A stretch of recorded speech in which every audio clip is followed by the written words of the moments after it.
Na morte de Júlio César, os senhores do mundo elevaram ao poder o jovem Otaviano, também da mesma família. E esse passou, ainda em vida, a ser adorado como Deus. Para o povo romano, Otaviano tornou-se a figura de um deus na terra. O novo imperador se chamaria desde então César Augusto. Foi durante seu governo que viveu o nosso Salvador. De quem são o nome e a cara nessa moeda? De César! Então deem a César aquilo que é de César, e a Deus aquilo que é de Deus. César Augusto construiu e restaurou inúmeros altares e templos pagãos. Ele foi um grande incentivador do culto às virgens vestais. Vesta era a deusa romana do lar. Seu culto consistia em 6 virgens chamadas de vestais. Elas ficavam presas no templo para cuidar da chama eterna de Vesta. Era uma grande honra tornar-se uma sacerdotisa vestal. Moças de 6 a 10 anos eram escolhidas pelo imperador. Durante 30 anos, as mulheres ofereciam sua virgindade e devoção à deusa. Hoje, a tradição religiosa ainda existe, mas ela está integrada ao catolicismo. Vesta agora se chama Maria e suas seguidoras, freiras.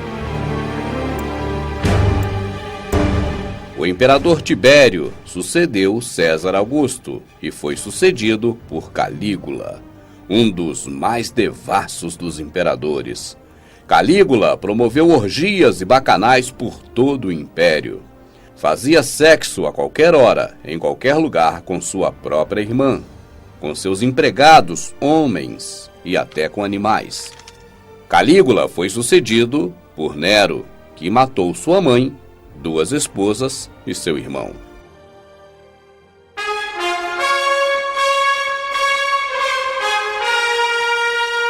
Nero tinha ódio mortal dos que eram servos do nosso Salvador e os massacrava.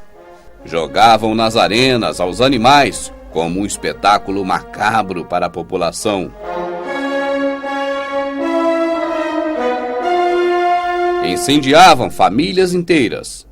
Os acendiam encravados em estacas nas ruas para iluminar Roma como se fossem tochas. Falam de uma manta incômoda que os cristãos eram obrigados a usar. Era feita de um tecido grosso coberto com piche, cera e enxofre. Vestidos com esta manta, eles eram pendurados pelo queixo com lanças afiadas, fixadas no solo e incendiados. Nero os colocou em chamas à meia-noite para servirem como tochas para a cidade. Histórias são contadas de que casas eram lotadas de cristãos e em seguida incendiadas. Grupos de 50 amarrados com cordas eram lançados no mar. Espadas, cadeiras incandescentes, rodas para esticar corpos humanos e garras de ferro para rasgá-los. Promovia todas as atrocidades contra todo aquele que professava a verdadeira fé no nosso Salvador. Justamente a estes, Nero culpou, depois que pôs fogo em Roma.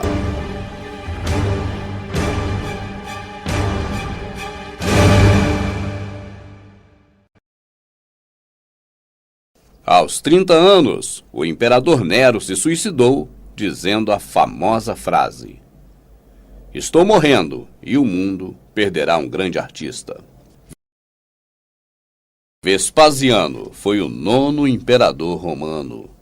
Aproveitou que Nero havia desocupado uma grande área ao colocar fogo na cidade e iniciou a construção de um lugar mais adequado para os que serviam ao Salvador. A partir de agora, os homens, mulheres e crianças de famílias que professavam a verdadeira fé em nosso Salvador já não seriam mais comidos por feras em pequenas arenas comuns. O lugar de suas mortes nos dentes de feras para alegrar os romanos agora seria o Coliseu, construído especialmente para ali matar os servos de Yahushua HaMashiach, quem eles próprios trocariam mais tarde o nome para Jesus.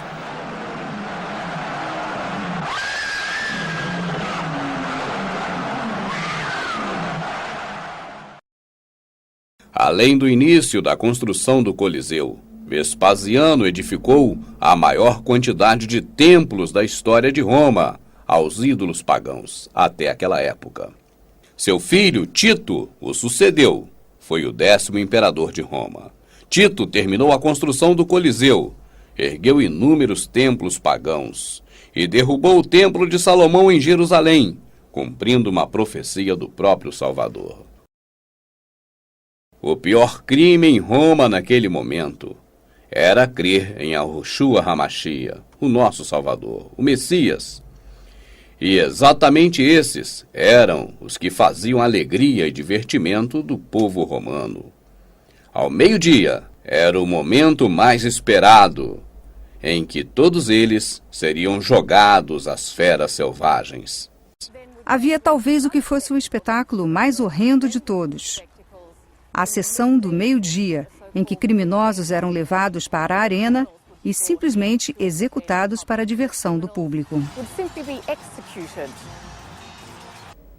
A expansão do Império Romano, com Roma matando, destruindo famílias, lares, roubando as coisas de todo mundo, Roma conseguiu atrair para si muitos inimigos.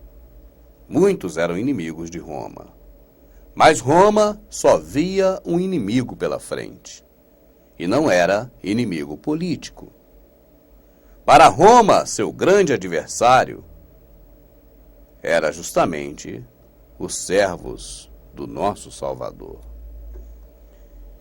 Porque todas as nações conquistadas por Roma, menos a nação de Israel, tinham diversos deuses e os adoravam.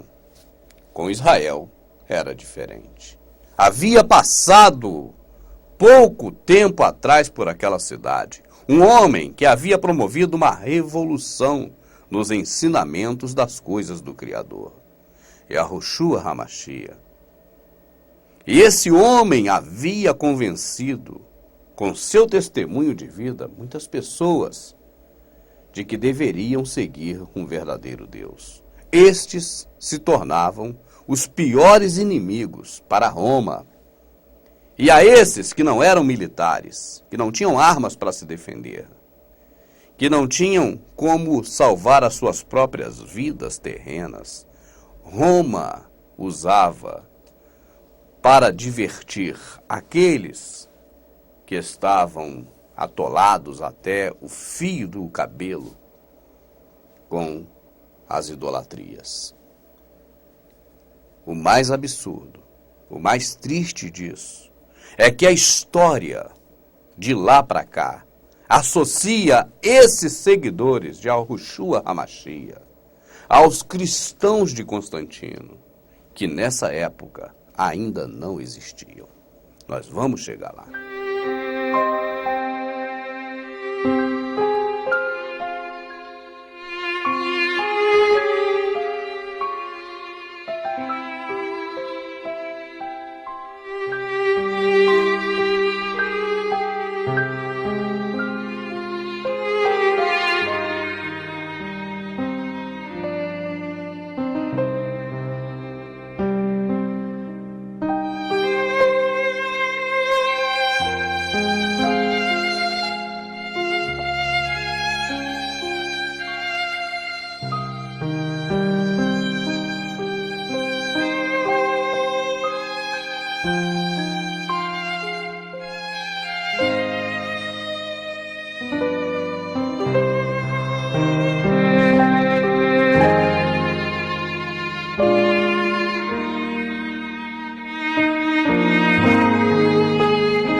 Com a política romana da época do pão e circo, em que vidas humanas eram entregues ao divertimento dos concidadãos do Império Romano, as atrações deveriam a cada dia serem mais extremas, para levar cada vez mais gente para o Coliseu. A crueldade se ampliava a cada espetáculo. O recorde do absurdo foi quando, no governo do imperador Trajano, de uma só vez, 10.000 servos do Salvador, entre eles mulheres, idosos e crianças, foram cruelmente jogados na arena. Anos mais tarde, em 107 d.C., o imperador Trajano apresentou o espetáculo sangrento maior de todos.